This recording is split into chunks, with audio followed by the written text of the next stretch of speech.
Bagaimana menurut antum, ada pernyataan seorang ustadz salafi yang mengatakan bahwa membahas soal bid'ah saat ini kurang tepat karena kaum kafir Syiah sedang mengincar kaum muslimin di Indonesia. Ini anak baru lahir. Karena kafir sama Syiah udah ngincar sebelum mbahnya dia lahir. Wallahi. Anak mau tunjukkan anak data-data, insya Allah di dalam buku saya Ulama Pembaharu Poros Timur Tengah Nusantara abad 18-19. Haji Rasul bapaknya Hamka itu Pak dituduh Wahabi sudah lama. Ini anak baru lahir ini. Mana orangnya ini? Aneh. Pak, namanya sekarang orang ahli bid'ah. Bahkan Haji Rasul itu dimusuhi berat karena sering menyatakan kafir, sering mengatakan syirik, sering mengatakan bid'ah. Dan ini timbul tenggelam. Jadi Pak, dalam masalah dakwah, antum mau dakwah itu ngurusin siapa? Yang namanya dakwah, ngurusin Islam ya hadapan sama orang kafir. Lah kalau antum berhadapan sama orang baik-baik ya bukan dakwah. Dakwah ini sejak dulu berhadapan dengan orang Yahudi, Nasrani, Syiah, Rafidhah. Itu. Ya. Jadi ini tolong kalau antum memang punya istiadat sendiri jangan ditularkan ke orang lain jadi penyakit. Jadi jangan menyampaikan bid'ah karena kita sekarang diincar orang kafir sama orang Syiah. Nanti yang denger ini jadi lemes. Saya katakan sebelum Indonesia merdeka, sebelum para wali, sebelum era wali, semuanya berhadapan dengan orang-orang kafir. Wali Songo dulu itu Pak, maaf, Syekh Maulana Malik Ibrahim itu minoritas sendiri loh. Sunan Bonang Pak ketika itu juga masih belum kuat, berani menulis kitab di dalamnya membahas bid'ah. Sunan Bonang. Ya pesone metroning sun sami-sami niro muslim, sami-niro saling welah asih. Anyek kau siro ing dolalah lan bid'ah. Loh, kalah karo Sunan Giri, Sunan Bonang sampean. Cemen banget. Ini sudah era kemerdekaan, era kebebasan katanya demokrasi. Ya ada masalah, cuman sampaikan dengan ilmiah, dengan sopan santun, dengan cara-cara yang bijak. Insya Allah. Saya sejak 90 sampai sekarang juga nyampein bid'ah juga kok. Terlepas dari dimusuhi orang Mas, kalau dakwah nggak dimusuhin orang, antum jadi artis enak. Banyak yang tanda tangan sampai baju-baju ditanda tangani. Ana bacakan hadis ini firman Allah supaya antum paham jadi seorang dai. Summa arsalna rusulana tatra kullama jaa ummatan rasuluha kadzabu. Kemudian saya utus utusan susul menyusul. Setiap datang utusan itu kepada umat selalu mereka dustakan. Wajar, sunnah itu dakwah, itulah isi medan dakwah. Dan alhamdulillah terlepas ya memang saya mungkin paling jelek julukannya gembong Wahabi. Tapi alhamdulillah sampai sekarang masih lancar. Dakwah ke Sumatera, ke Kalimantan ya, ke Jawa Timur. Alhamdulillah itu.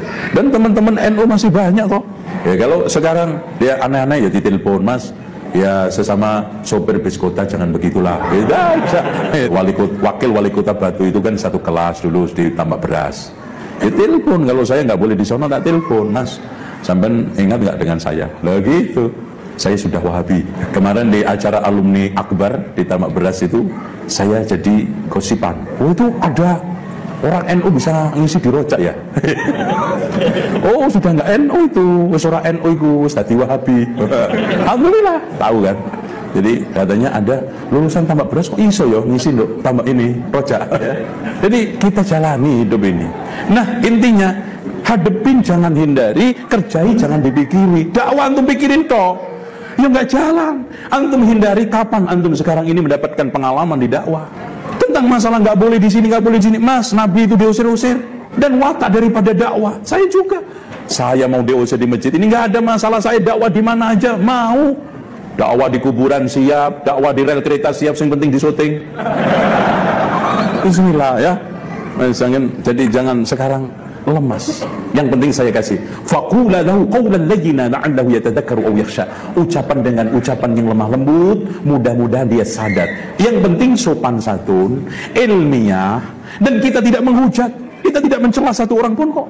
Kita tidak sekarang mengatakan ini ngatain enggak. Kita sampaikan maulid. Loh enggak setuju maulid bid'ah. Itulah alasannya, Mas. Maksud sih Rasulullah itu ada kebaikan. Kalau maulid itu bid'ah, Rasulullah nggak tahu. Kalau Rasulullah nggak tahu, Rasulullah tahu sih tahu, tapi nggak suka. Mungkin Rasulullah nggak suka kebaikan. Rasulullah tahu sih tahu, nggak suka juga enggak, tapi males. Mosok ada kebaikan maulid seperti itu Rasulullah males sehingga Rasulullah nggak sempet nggak sempet.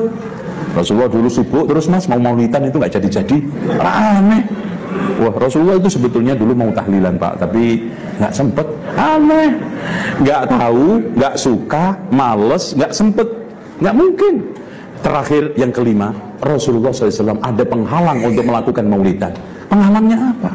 Soal baca berjanji Arab, Rasulullah jagonya. Ya Nabi salam alaika, ya Rasul salam alaika. Oh Rasulullah hebat. Tapi ya aneh, Rasulullah nyambut dirinya sendiri. Ya Nabi salam. Ya aneh. Ini ya betul. Nek Rasulullah maulidan kok jadi aneh. Rasulullah nyambut dirinya sendiri, ya Nabi salam, gitu kan. Makanya kalau 1, 2, 3, 4, 5 enggak, terakhir cuman karena enggak disyariatkan gitu loh Pak. Ini kan ilmiah. Wana juga enggak ngata-ngatain bulan-bulan kok. Ini kita sampaikan, nurut alhamdulillah, nolak, yaitu sunnatullah. Rasul memang diterima semua. Abu Jahal, Abu Lahab enggak terima. Nabi Ibrahim memang diterima semua? Enggak. Malah Nabi Nuh 950 tahun, pengikutnya cuma 4. Nabi Yasin, nabinya 3, pengikutnya 1. Wah, ini lebih hebat lagi. Alhamdulillah loh Pak, zaman Syekh Maulana Malik Ibrahim datang ke Jawa, nge-Gresik dulu, memang langsung tabligh akbar. Masjid Sopo. Jadi kita sekarang alhamdulillah ke Sidoarjo tabligh akbar, ke Surabaya, masjid siap. Loh kok ada dai cemen banget, udah dijagai polisi, sudah ikhwan panitia siap. Dainya cemen, jangan ngomong bid'ah. Udah mas, antum jamaah di kambing kanan kiri itu pasang kuda-kuda, pasang badan, antum cemen juga. Ayo, bukan masalah sekarang sok-sokan, bukan nantang-nantangan, sampaikan Islam apa adanya. Rasulullah kan mengatakan siapa yang menyembuhkan ilmu di kendali, antum nggak takut sebagai seorang dai. Aljamahullahu ta'ala bilijamin minan nar, Allah akan kendalikan. Dan istilah kufur, syirik, bid'ah itu istilah barokah. Makanya diulang-ulang di dalam hadis, di dalam Quran. Kalau nggak barokah, mana mungkin Rasulullah menyampaikan, lu belum apa-apa aja doh, inna kulla bid'atin dolalah. Nah itu, kalau kita anti itu, dah doh, ini Wahabi. Kok tahu bang? Tuh khutbahnya, pertama aja sudah bid'ah. Belum apa-apa mas, udah bid'ah yang dibahas. Kalau antum mundur, diteror mundur, entek sampai habis, wallah habis. Itu yang mereka inginkan. Wala yazaluna, lihat firman Allah, wala yazaluna yuqatilunakum hatta yaruddukum an dinikum in istata'u. Mereka akan terus-menerus memerangi kalian sampai mereka mampu mengembalikan mereka ke agama, mengembalikan kalian ke agama mereka. Sampai antum berhenti. Gampang kok Pak. Ana mau bisa ngilangin gelar Gembong Wahabi gampang. 3 saya syuting. Ana ziarah Wali Songo tak syuting, tak upload. Ya di YouTube, ya. Terus tahlilan di syuting, di upload. Udah, yang ketiganya sholawatan. Ya Habibi. Udah. Wah, ini baru bener. Ini undang ya di Rinu Akbar. Wes tobat iki Wahabi ini. Udah. Selesai, Mas.